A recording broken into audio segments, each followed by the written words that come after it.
good morning and welcome to another edition of Daybreak Africa on KAFTAN Television. My name is Miracle Odunayo. And top of the morning to you once again. You're welcome to Daybreak Africa from our studio in Ondo State, which is the sunshine state of the nation. It's a beautiful morning. My name is Ikhonede Joshua Eleji. Good morning, guys. Good morning. Good morning. It's a beautiful, beautiful, beautiful. Yeah, beautiful, morning beautiful. with strange news happening in the society. Yeah, everywhere. Maybe because of the Everywhere. Harmattan, actually. Maybe that's why they're strange. But I'm so happy that Harmattan is finally back. Yeah, I've not seen finally it back. in almost a year now. Yeah. And all that.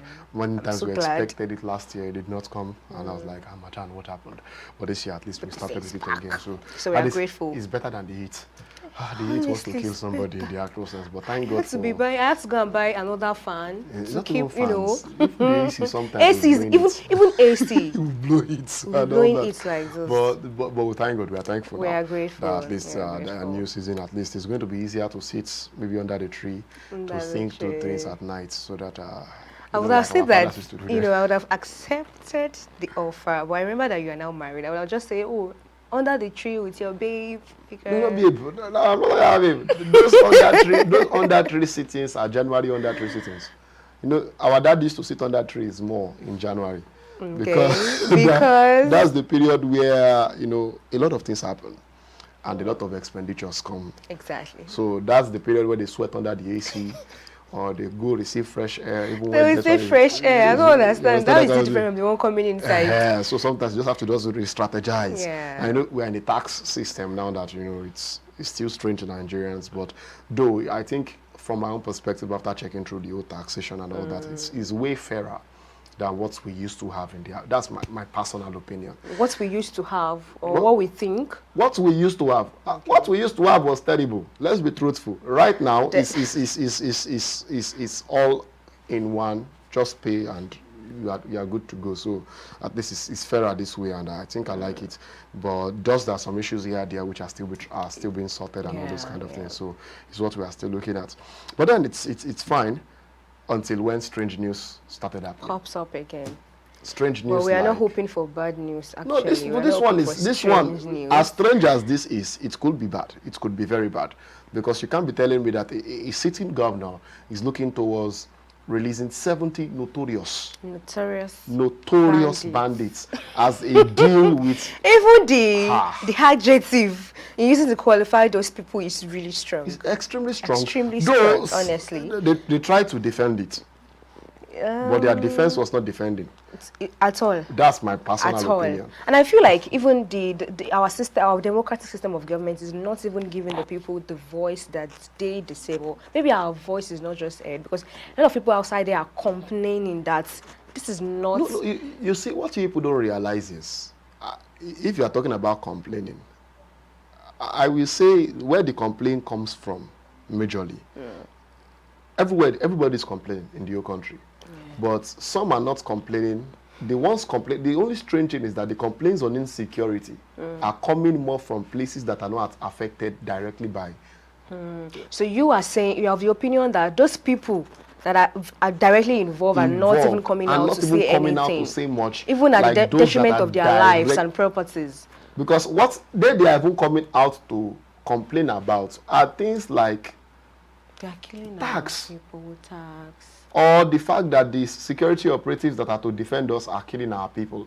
Those are things that you are hearing from. Now, this is not me being tribalistic or playing it, but check the news stories. Check the news stories.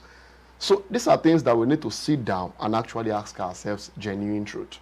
What's really happening? What are these things doing to our fight against the securities? If we want to shy away from it, we have to look at some truths attached to some things, which I think we're going to look at holistically in Daybreak Africa today. We will. This topic, I'm looking for ways that it won't be hurtful to any tribe or anything, but I just hope that we're able to channel it and communicate it the right way. But please join us on this discussion. But first, let's take the reports of the day. After that, we'll go straight to the discussion. So please stay with us. We'll be right back. Welcome back to the show. Yes, it's time to go straight into our discussion on Daybreak Africa. And yes, at this particular time in Nigeria, we need to have serious discussions about some of our tactics in fighting against insecurity in Nigeria. One of which is the negotiation with terrorists, which many has come to castigate, many has come to talk about the fact that it's not supposed to be a thing for government to negotiate with terrorists or even have deals with them. One of such deal is one of the stories that is trending in Nigeria currently, as in Katsina State, the government of that state is making a move to release 70 notorious bandits back to the public, to their people, as a peace deal with other bandit groups to ensure that there is peace within the state. And many Nigerians have been looking at the fact that how do you release 70 notorious bandits just because you want to sign a peace deal with a bandit group in order to ensure that there is no banditry? So you are returning what many will term as terrorists back to society, to their terrorist group, so that there will be peace within the state. Does it make sense? Does it actually make sense? And we are going to be looking at this holistically today on Daybreak Africa. And to discuss with us today, we have with us our public affairs analyst, is also a tech entrepreneur in the person of Samson Fadele. Welcome to the show, Samson. Welcome to the show. Good morning. It's good to have you on the show. And are you okay? Yeah. No, hope. Let us hear the Let hope. it go. Let it go. We are in a period of hope in the actual sense. We are in a period of hope in the actual sense.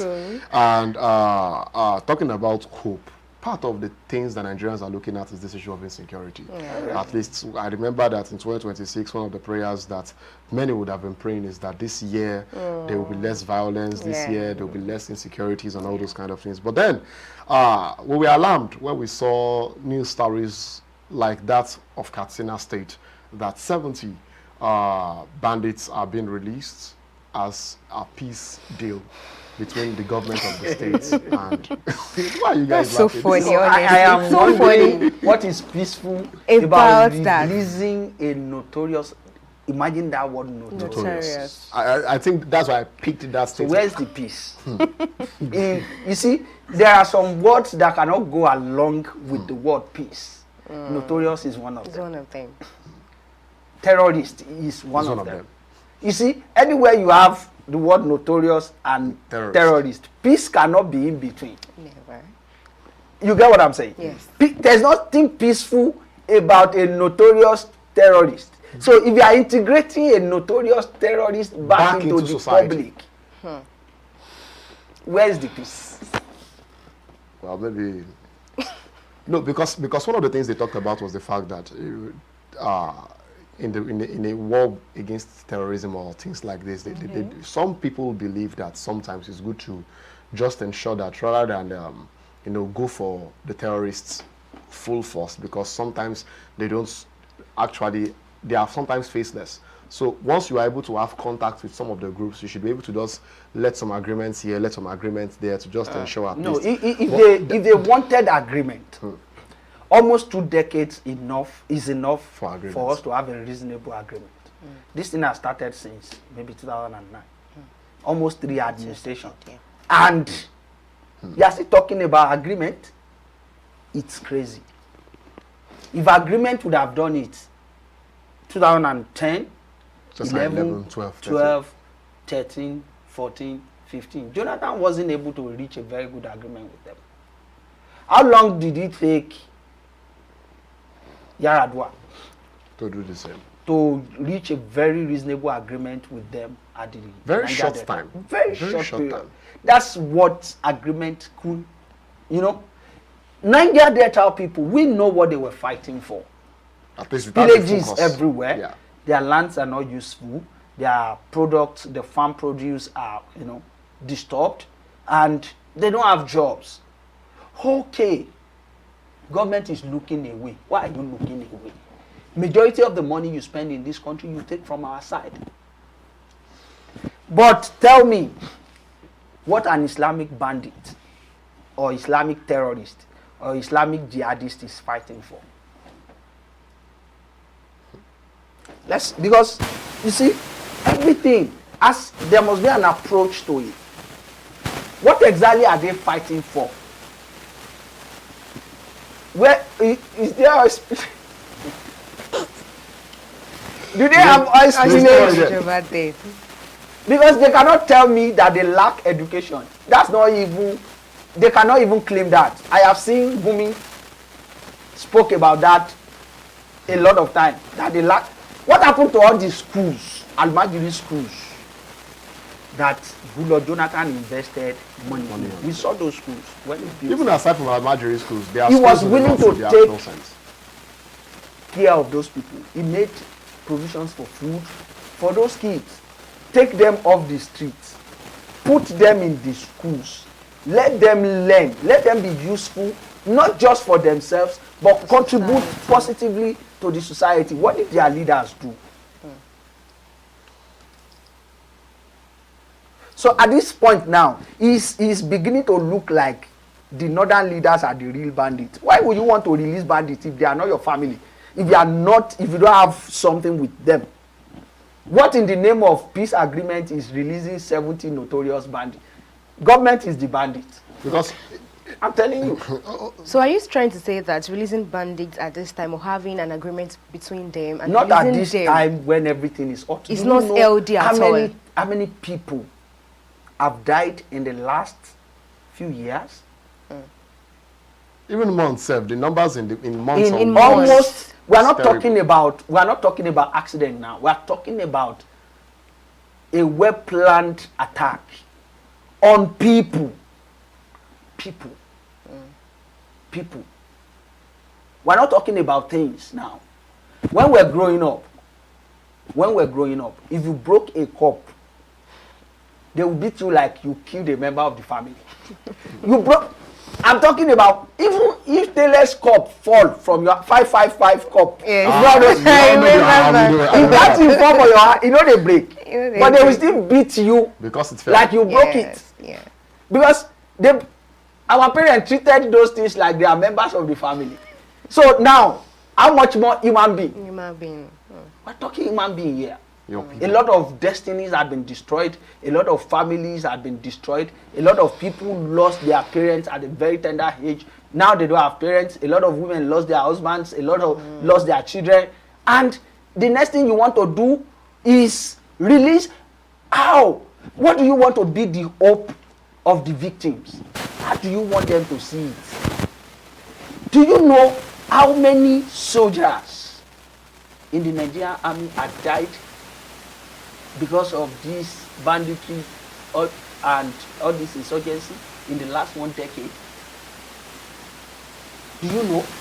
Now, these people they want to release, some people bled out to death to neutralize those people.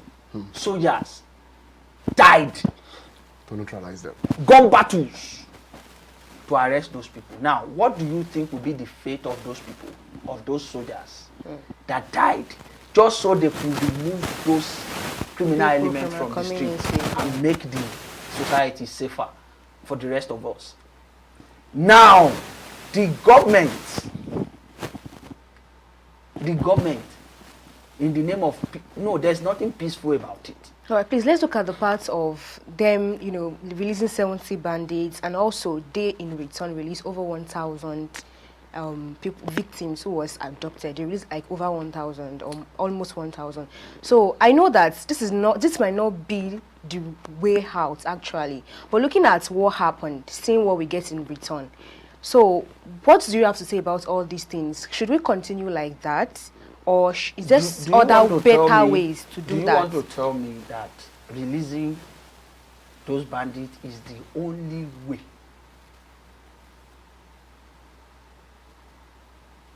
to get those people out? Is that what you are telling me? In a country that has a defense system, in a country that is open to seeking help from other countries that are more advanced? No. Are we thinking in this country at all? Are we really thinking? If the government, if those northern leaders are not part of the conspiracy of insurgency in this country, things would have, sincerely, the whole issue of banditry would have been over by now.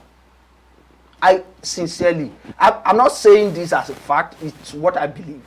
And that's my personal opinion. And sincerely, that's what it seems to me.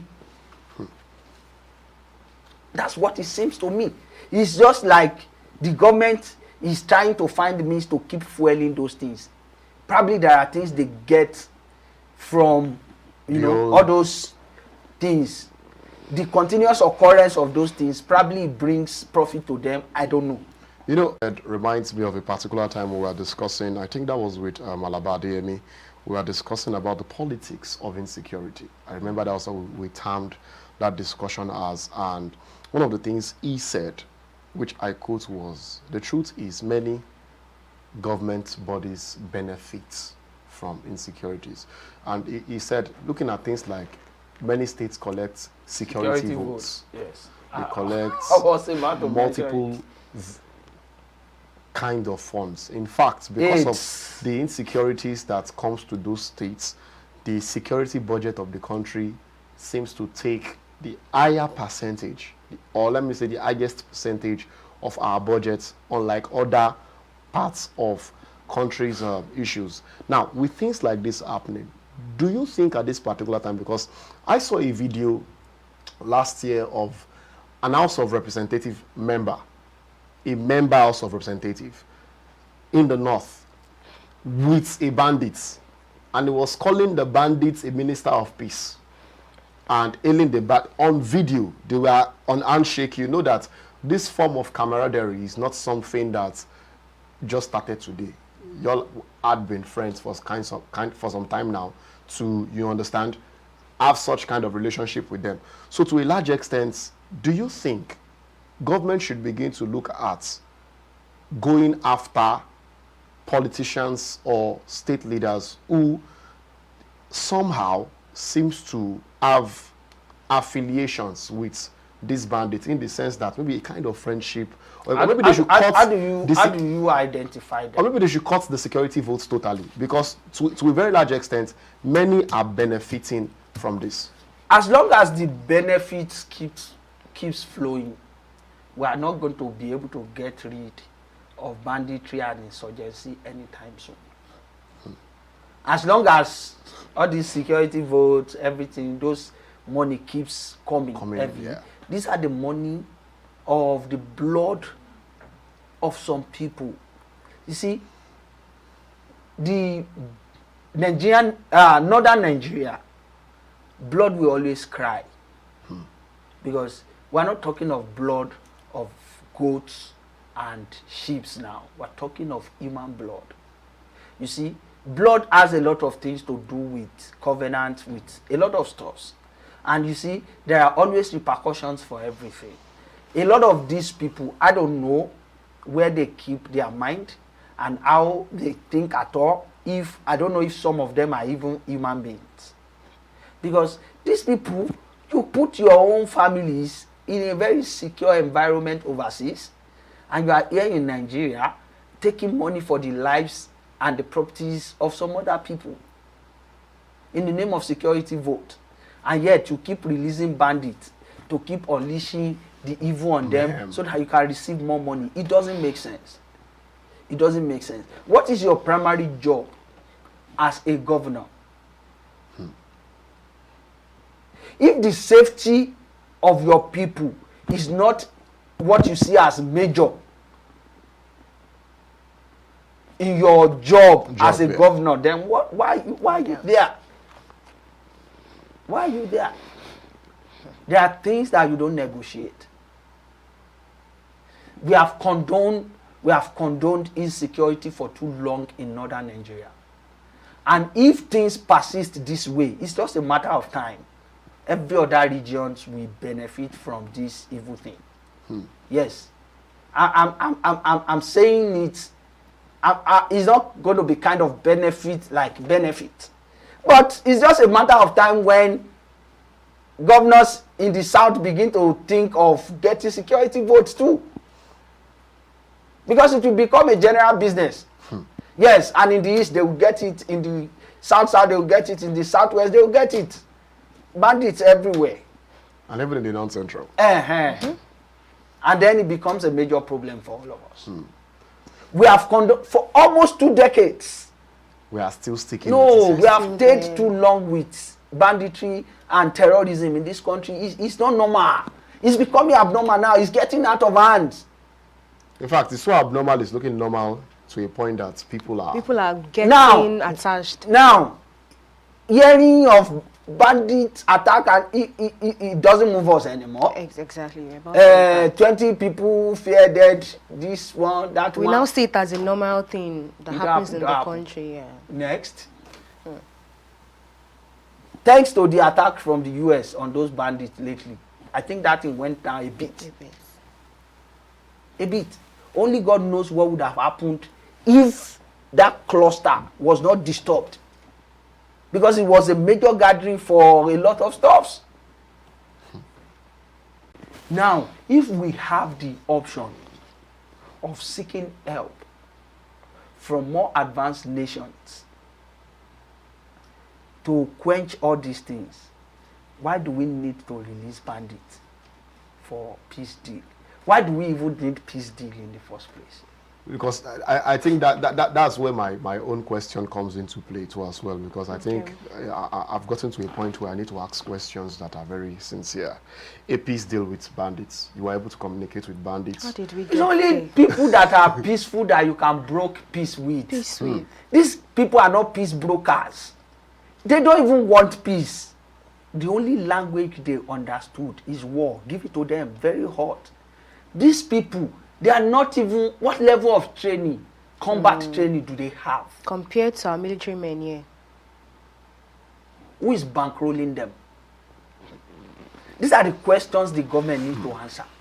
If you can identify those that are bankrolling them, if you cannot bring them to book, remove them. I think, don't you think that our democratic system in this country... No, we don't have democracy in Africa.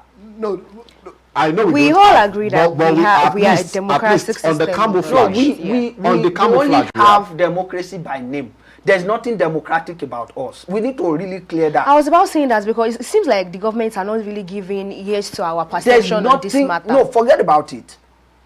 Point to a country in Africa that is 100% democratic. Point. Let that begin to dissect. At least if we talk about democracy in Africa, to an extent, Nigeria still has to be the most stable. Yes. The most stable. South Africa. You mean? At least 25 years straight. Others do elections. In the last 25 years, point to anything that is democratic about us. At least we vote and change the government. Exactly. We vote and change the government. Yes. So, like when the sitting one is tired of going and it brings replacement. No. Look at, if you are talking about tired of going, if we are doing comparisons here, if we begin to do comparisons, if we look at countries like Uganda with the Museveni, who is not willing to go. Museveni done almost now, maybe 5 decades now. Or we are talking about Cameroon with Paul Biya. That one, or we are talking about some, you know those people they do election every year. If not for the impact of Obasanjo, we know what would have happened with Liberia and Charles Taylor and the whole story that later led to how Salif became president of Liberia. And then George Weah came, though not much development, but at least stable democracies. There. Nigeria is still, I think, now. Yes, I agree with that. At least Nigeria is the benchmark. Yes. Look at that democracy. Look at that democracy, like wholeheartedly. Look at it very well. Then look at the military era. Judge the sense of security. No, sense of security expectedly will be more with the military. You see, someone said something, and I think I would like your reaction on it, which there are many things I would like your reaction on. There are 2 instances, 2 statements from people I would like your reaction on. When eating this democracy thing reminds me of something Prince Alex once said, and another person said it. I think that was Pastor Chris Oyakilome, where he said, democracy is the tyranny of the majority. Yes. In the sense that what becomes the trend of majority seems to be what rules in a democracy. Yes. Prince Alex, we both agreed on something. We said you can never have a perfect democracy. It is not possible. In the governance aspect. Because as long as there is going to be a minority. A minority. Exactly. Because he said something. He said democracy offers you more politics than governance. Yes. In the sense that in democracy. And that was where the word diplomacy came from. Do you know what diplomacy is in the real sense? It's not the actual definition. It's just a lie that does not really look like a lie. Just to play things around. A diplomatic table where there's a major problem and we are trying to solve the problem diplomatically is a table where you share cup. And looking at this issue of diplomacy, why I'm asking here is that, because this is where my reaction goes. Because of the fact that democracy offers you more of politics, you need to make alliances. And some of the people you are making alliances with, you definitely know that their hands are not involved in one thing or the other. How then do we address things? Now, let me make you understand one thing. You see, even the Americans, the whole of Europe, who started this nonsense of democracy, you know they have problem now. A lot. They have a lot of issues. A lot of issues. They have. And you see, those Arabians, the United Arab Emirates, the Saudi Arabia, they will not have some problems. Even the development quotients of the two. There's what is permissible, there's what is not permissible. You have rights, but you still do not have rights. In some areas. Yes. What you can do freely in America, whether right or wrong, you cannot. Once they say you cannot. You cannot. In the United Arab Emirates. You cannot, definitely. You don't need to argue much with that. You cannot. They send you back to your country, no time to check time. But look at what is happening to them. Because of the liberalism, they want to be liberal. No. So you believe that, from your school of thought, there should be a level where liberalism is curtailed? See, everything, anything in excess becomes abnormal. Ordinary water, if you take excess of it, you become inconvenient. You know how much water is needed in the body? You know how good it is for your body to have, sufficient amount of water. If you have excess of it, it becomes a problem. There should be checks and balances. Checks and balances everywhere. And that is why, personally, I believe that we cannot begin to collapse everything just for the sake of democracy. There were structures in Africa before the arrival of the imported democracy. Now, local government chairman is almost what am I saying? What is even almost? They are the one paying traditional rulers. Governors can remove king.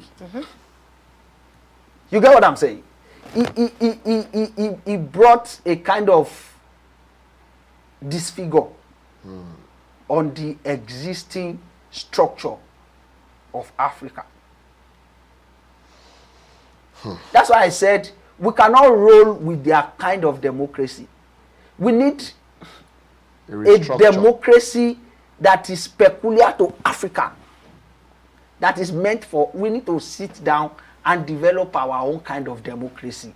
That's exactly when it will begin to work for us. Because we lack systems. Systems. Majority of the leaders in Africa, they don't seek power like people give me power. They hijack power for personal reasons best known to them. Some, they know that some level of businesses will not be possible to them, unless they become president. So they need highest level of authority in the country to run their personal business. Most of the time it is illegal. But they want to do it without anybody asking questions. Go and check it in Africa. Most of the African leaders, they are involved in one thing or the other. The reason why some people want to be senator is such that they have connections to make things happen seamlessly for themselves. They are not concerned about whether you are safe or you have something to eat. It's your problem. They just want to do business. And that is why nothing much has changed. You see, Nigeria got independence too early. So you are of that opinion too? Yes. Look at South Africa. They look more robust than us. Not because they get sense, but because the foreigners had done so many things for them before they eventually handed the power to them. We are too forward. Yes. If we had waited till late 80s to early 90s, maybe we would have gone far above majority of this problem that we are trying to solve now. Because tell me, since 1960, ordinary electricity had not been stable. Ordinary electricity for almost 70 years. Yeah, no stable economy. We'll be 70 soon. No advanced education. Nothing. Particularly. To the level that I even want to probably just get a visa and go to South Africa. Okay. Yes, another African country. Or probably move to Egypt. If parents in Nigeria will send their children to do house help in Egypt, in Oman, in Libya. Oh my Do you know how crazy that is? And they subject these children to extremely different levels of extremely. What's only slavery can do? Now, what are we doing? What are we doing? Until America took Venezuela, that was when Musafeni started to now say African leaders need to build defense. What have we been doing since the 60s? Without not building defense. No defense. If America entered this country today, nobody can challenge anybody. And they will do it because they have the power to do it. We are still talking about terrorists that are still fighting us. I think I shared you a video where I think a congressman in the United States is stating reasons why Africa needs to be recolonized. Well, because our leaders will not do things. Can you imagine that kind of ideology? It's a slap on our face. Yes. You're right. Not even at the time when they are even talking about grabbing lands these days, because I think that's the language of somebody is sitting somewhere to say how many billions of people needs to be recolonized. Are we crazy? He mentioned everything. I could not almost say no to any of them because myself they look and say that true. Oh boy, can you imagine? Now for 2 decades. We can't even fight terrorism. Insurgency had eaten into the marrow of this country and we cannot pick out a sponsor or somebody bankrolling them. USA, no.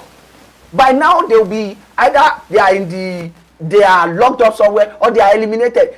No, you cannot be sponsoring terrorism against the United States and you are still alive, except they are not able to narrow it down to you.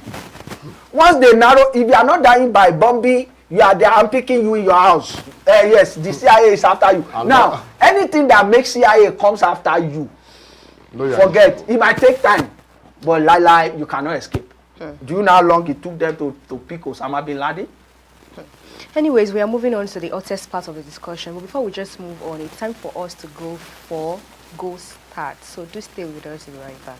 Welcome back to the show. If you're joining us, it's still Daybreak Africa. I hope you enjoyed Go Start. I hope you learned 1 or 2 things from Go Start. But then it's time to go straight into our discussion once again. We've been looking at this issue of negotiation with terrorists and how it's impacting Nigeria's fight against insecurity. And we've been discussing with Samson Fadele in the actual sense. And we had narrowed the discussion even to a point of how shambolic we have been, or lascivious we've been in Africa to a very large extent, to a point that we don't even have ways of combating holistically things as deep as insecurity. It's not easy to talk about defending ourselves against external forces. No, don't tell external forces. Leave that one. No gray area for now. External what? But then, from your perspective, how do you see negotiation with terrorists and how it has impacted our fights with insecurities? Because I remember that last year we were still here talking about the fact that this recent bombings of terrorists, to a point that terrorists for themselves are the ones that began to call for negotiations to an extent.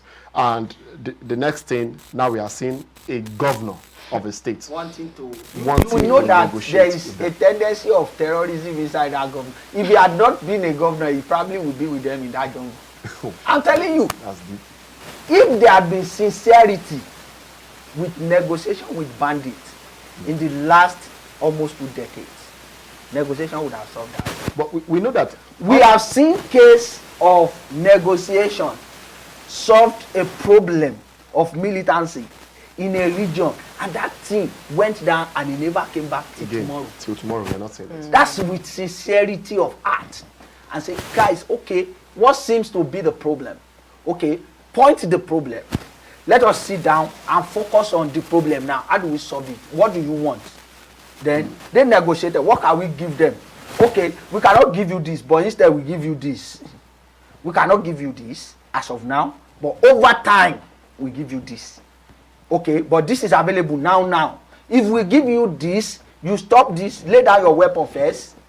Then over the time we now begin to spread. They started NDDC, whatever we did for them. They started a lot of things for them, and those guys, peace and peace reign. Now, what exactly are the people up north, those insurgents? What exactly are they fighting for? Let us start from there. If we know what they are fighting for, then we can talk about the then we can now say, okay, how do we now solve this problem? It's not everything will be fight. There is always room for negotiation too. But that's when it's done with sincerity of heart. Do you know how many governments have tried to negotiate? Jonathan tried negotiation. You see this negotiation thing? You see this? Buhari? Even Nasser Rufai did the same thing with those in Kaduna at a particular So why has he not stopped? He was even paying them at the time. So why are they still coming back? According to reports we got, why are they still which is coming still back? allegedly. And even Aminu Masari, who happened to be the former governor of Katsina State, yes, actually negotiated at the time. But Katsina itself was the home of our former president of blessed memory, Muhammadu Buhari too as well. And it never ended under his tenure. I was thinking this time around, you will look for another strategy. Yeah. Which brings me to my next question here. Governors are called the chief security officers of their states. But they don't have a security structure in their states. Now, President Bola Ahmed Tinubu over time has talked about this issue of state policing. Should they give them the go-ahead now? And many of these states has not still come back with reports towards him. Except, in fact, to a very large extent, if you look at this, the trajectory of states that are taking insecurity is very serious, are the states that are not attacked. From the way we have been looking at those ones, the southern states, look at the southwest, for example, they all came together. We have Amotekun. The general south now even looking at extending the whole Amotekun to a general south, this where they will have funds there. You know Abiodun, what's the name? Ogun State. Yeah. Held a conference. That Abiodun had a conference early. Was it late last year or early this? No, it cannot be early this year. It was late last year. He brought, even from the southeast, they were all he brought all of them together. They spoke and they unanimously agreed on way forward, on security in the south. So what is happening to the north? There's a central ideology in the north that needs to be handled. Sincerely, needs to be handled. The only thing that separates the majority of the north from the majority of the south is just mere ideology and way of life. Our way of life is two opposite directions. Two opposite directions. And you see, it's not like they are not educated in the north. They are very educated. They are educated. Schools, there are schools there. They have schools as much as we have in the south. There are schools in the north. Almost every state has a federal university. Almost every state. There are private schools that are doing good jobs. Yes. But you see, the rural environment in the north, vast majority of the rural environments are underdeveloped and they are susceptible to attack. Save the major cities. The rest of them, I don't know, they are nothing to write home about. They are more villages. And so it's easier for bandits to just come and just attack and attack anywhere. And they are very poor. And those are the things the governors should be looking into. If there is anything I will appreciate Akeredolu for, it might not, a lot of people might have issues with him for different things, for different reasons. I have some other issues, some things I feel like he should have done better. But you see that Amatekun, he did that one good. Very good, yeah. He almost had issue with Buhari because of Amatekun. Maybe not actually Buhari, but maybe Malami. Some of them were like, you cannot do. See, that's your state. Yes, it's Malami actually. That's your state. This is my state. Of Justice. And the security of my people is more important to me than whatever it is you think is ideological to you. Your problem.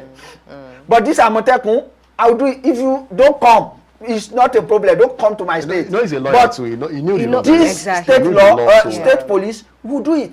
You see, there are places the police force of Nigeria will not go. Yes, Amotekun will go because that's what they are employed to do. All those Akoko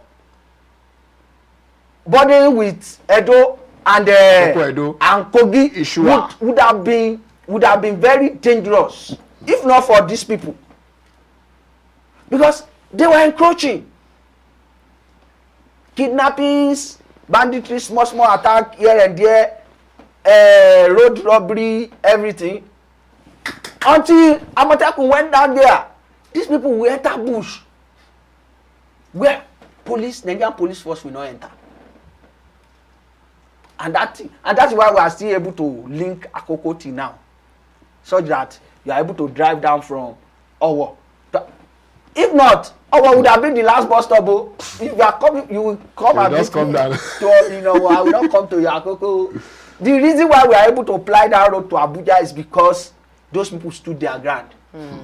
Yes, and Amotekun will escort you through that thick forest and hand you over to Kogi before you now begin to go your home, which is the best I think we can do for the rural areas. But the problem now is that we are not even sure if the government in particular has a way of following up with those bandits. We are not sure. See, let me tell you one thing. There's nothing impossible for government to do. If they are interested in your case, they come after you with full force. Quick. Do you know what Yoruba call government? Amunimogun. Yeah. See, there are people over time that are proven to be strong and untouchable, but government touched them. And that was why Yoruba unanimously agreed, say, Amunimogun ni Joba. So it doesn't matter how powerful you think you are. If they are ready for you, they are gone. So you believe Nigeria has the capacity to deal with what are you telling me? Easily. What are you telling me? Nigeria has the capacity. We have what it takes. In fact, to begin to identify bandit sponsors one after the other and go to their house and pick them and make them face the law. We can do it. Look at the East in those days, especially Abia State, when there are some criminal elements that was, terrorizing the area at that time. That's the Clifford Jody and the likes. All of them, they're plenty. It took the then governor to go and look for Bakassi boys, brought them. This guy has cleared everybody. And once they unpick you and they are able to confirm the identity that this is the person they are looking for, the one that has been terrorizing the environment, they are not taking you to court. They are bringing you to Market Square, where everybody will see the hand of a dangerous person, sending a direct message. So those of you that have been trying to like nurse that idea of becoming somebody like that, you go die that idea first. Now, until we have gotten to that point where government is very intentional about sending strong messages, these things will not stop. Now, let's talk about this, because I said there are two instances I would like you to react to. Okay. And this one came from someone that made an analogy of the recent strikes by the Tinubu government, especially immediately after Christopher became the defense minister. Yes. And there were lots of killings of bandits, terrorists, yes, and the likes, plus the US strikes and everything. And then the next thing we are going to hear from some northern leaders who many saw that we are top leaders in the north, the next thing you hear from them is they are killing our people. Okay. So when he was reacting, it was a Twitter post, but I could not really get my hands around the Twitter posts. I can't get it, but I remember that one very clearly because I made a comment under it. And the person said, no wonder when President Bola Ahmed Tinubu went to Benue State and Plateau State, he told the leaders there that you know these people, you know their problems. Attend to your problem yourself. So he said that a lot of these people, these leaders, have affiliations with these people. I talked about the scenario of the member House of Rep that was seen with the bandits and was even calling him a Minister of Peace. Was it member House of Rep or member House of Assembly? Called him a Minister of Peace and all that. A bandit. A bandit. And when he did that in the actual sense, and I told you that it looks as if they had been friends for quite some time. This is not the first time they knew each other, they are seeing each other and all that. Be that as it may, with the fact that people, it seems a lot of them have affiliations. They have, what soft spots for them. I was even expecting even a Gumi to applaud Nigeria's army's move to clear out bandits. But even the statement he made immediately after that, it felt like, bro, are you happy they are dying? Or that you are just sad about this whole thing? None of them had even come out over time, according to this person, to hail efforts of the government to treat this. Do you think at this particular time the government should begin to look at adopting another strategy, maybe like orienting people or taking the reins of education over that particular region to ensure will not people work at this peak? A message needs to be sent first. Make those, you see, those ones that orientation will solve their problem. They need to see the end of those that were not oriented, so that they will now see that orientation is the only way, not to end this other way, because only two options are available. Is that how you get this orientation now, or you end like this? Which way? Pick. We have the capacity for the two. Until the government is ready to give just two. That orientation. Pick one. Now they are now willingly within themselves choosing orientation. That's when orientation will work. But as long as we keep negotiating with bandits, it seems appealing to them. That causing more problem brings more money.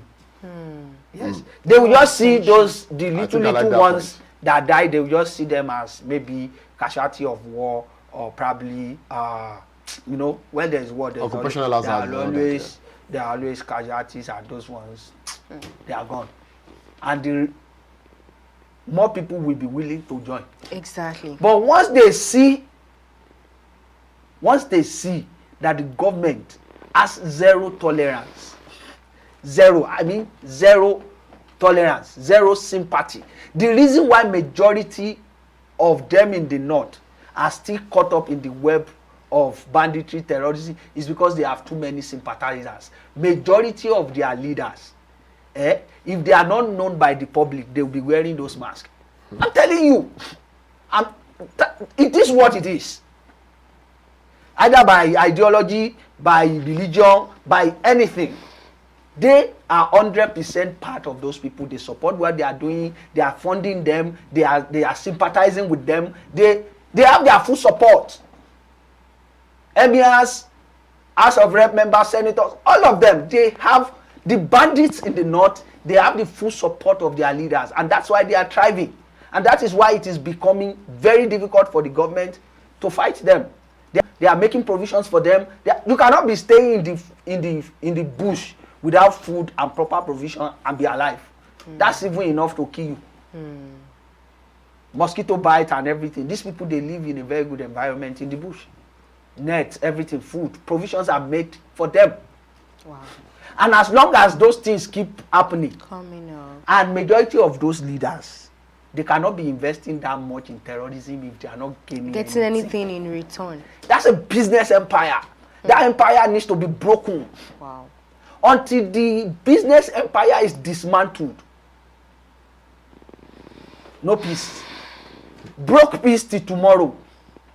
Until that business empire. So it is not just about fighting insurgency on the surface, killing bandits, giving them mass burial. That's not the only job that government needs to do. Government needs to sit down. Every advanced country, they have most of those things. There are some groups in the CIA, in the US force, that they don't answer to anybody except to the president alone. President is the only ones that order them to strike. And once they are coming for you, you cannot escape it. They are coming for you. They have done their job. They have done their homework. These people, they call them top. Ordinary person cannot have access to them because they are top secrets. Once they are coming for you, once they find your affiliation, they are not bringing you to court. They are not coming to arrest you. They are coming to eliminate you. And you will not see them coming. Yes, because they are part of your criminal organization. They know how everything runs. They know how you sleep, how you wake. But the DSS should have been able to sit for that in the actual sense. This one that they recruit bandits into Nigerian army, recruit into DSS, recruit into... What are you saying? All right, so for I don't think there's any force in Nigeria that does not have a former member of Boko Haram in them presently. We even saw the recruitment of police recently, and they said to a very large extent that there's no force. That's where you will know that there's a problem.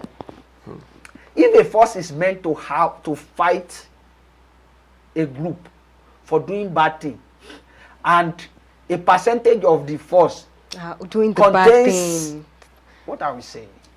or some that carries their ideologies into them. Leave ideology. All of them are the same. As long as you share anything with them, to do with share them. sympathy, share ideology, share anything with them, you are the same. Forget. And see, this is how we'll be discussing these things. We'll continue to discuss it until it turns 3 decades, 4 decades, 5 decades. And you see, before you know it, it becomes a normal thing. And the whole not, God forbid bad thing, will be, maybe that's what they want. We don't know. Look at what is happening in Iran. That government came into power one way or the other, suppressing The people. the previous power that used to rule that place. You get? Yeah, they were a bit Now, then. people consciously are calling for, you should know something is wrong somewhere. So if they want the whole north to be 100% Islamic, tell the government to evacuate those that are not interested in being Muslim. Tell them to leave the place. Leave the rest that want to be Islamic there. Let them just stop killing themselves. Akuku be Islamic. Let them call it Islamic Republic of the North. And stop all these killings. It's too much. You get what I'm saying? If that's the problem, if that is the... There was a video recently in Adamawa. I thought you saw the video. Yeah. Saying, is either we kill you or you become Muslim. If you are not ready, make the government, let them announce. If you are a Christian and you are not, or other religions, and you are not willing to be a Muslim, move to the south. But majorly to Let them have the Islamic Republic of the North and stop the killing. Let everybody rest. Insurgency we shall end at that. That is what they want. But they kill Muslims too. That's where Exactly. I now That's what I'm saying. The killing needs to stop. Because there is no way you'll be... Every war, there must always be casualty. There must always be casualty of war. You are for or against. There's no party that will not lose in war.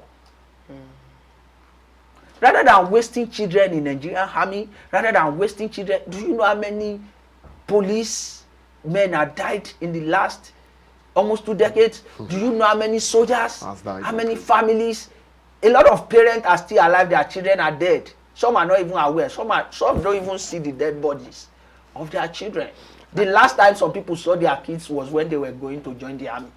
Let us stop all these things. I want you to talk briefly on the hope for Katsina State. Looking at what has happened recently, There's no hope to talk about. As long as they release those people, they are resuming their business. Forget about hope. There's no hope. Those people, as soon as they release them like this, they are resuming their banditry. That one is sure. and they are coming to make another demand. That's it. Leave hope. So that is to say a wrong strategy. Is a very more wrong, demand, more demands, more demands. These more are money. the things they have done over and over and over and over. Do you want to count the number of peace talks they have had over the time? What's the result? Which of it is so why are they still making demands? So definitely after this there will be more demands. Wow. You cannot be peaceful at war. Yes. Until one side is able to clearly overpower the other. That's when there is peace. So the government needs to really show the full force of why it is called the government. Do you think it is easy for advanced countries to say they don't negotiate with terrorists? In the real sense, it's not like they don't negotiate. But at least they show you how powerful they are and bring you to table. You cannot be stupid. Sit down. Yeah, this is what we want you to do. This is how we want you to do it. Do you think they don't have hands in majority of the things that happen all over the world? They make those people instruments in their hands. After dealing with them, sitting them on table. If you don't want to agree, they kill you. You cannot be broken deal with whoever still has the upper hand. They are making the bandits look like they still have the upper hand. That's what is happening. And it's a very terrible. If you want to break peace with them, break their tentacles first. Let them be helpless. Then sit them down and break the peace. The peace will be so peaceful. I think I like that statement. The peace will be so peaceful. So peaceful. Let's end with that. I think I like that statement there. The peace will be if you want to actually make deal with them, break their tentacles, render them helpless and useless, then bring them down to the table.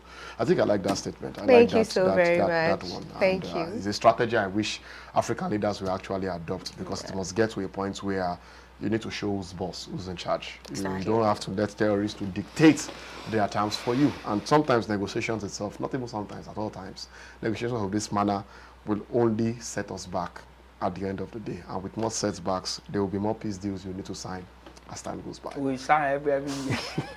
Thanks so much, Samson, for being a part of this. Really appreciate it. Thank you. But then it's time to take sports. Immediately after sports, we come back on Daybreak Africa and we'll say our goodbyes. So please stay with us. We'll be right back. Welcome back from that break, and I hope you guys enjoyed the conversation that we had earlier with Samson Fadele.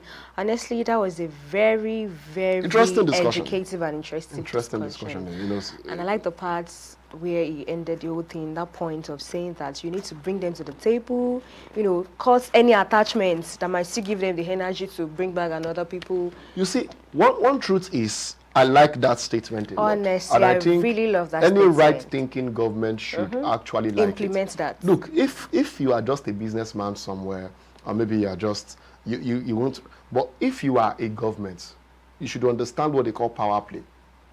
So when you sit at the table with your fellow leaders, you understand, you don't come to your fellow leaders' table and begin to ask, please help me. And you know, now imagine a day when you now begin to have problem with that fellow leader. You see, the issue of Maduro and Trump has taught me one lesson. If you are a leader, please be a leader indeed. Trump will never try that to take Kim Jong-un, because he has a nuclear weapon, I have a nuclear weapon.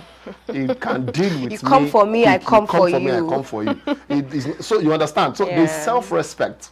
So if as a government you are experiencing insecurity to a point that you are now negotiating with those that are causing insecurities by releasing 70. It shows that you are, that is the, now this is not me castigating you. No. But that is what everybody in the world will say. You are weak. And since you are so weak, you shouldn't be respected. Point blank. So if you want to actually win back your masculinity and your respect, then you take the as a state decision. Or as a country, take a decision to break the harms of whatever body is causing insecurities in your state. Go to the roots. Go to the roots, break it off. And when you are done with that, if you now want to pity, do like Putin, it doesn't pity terrorists.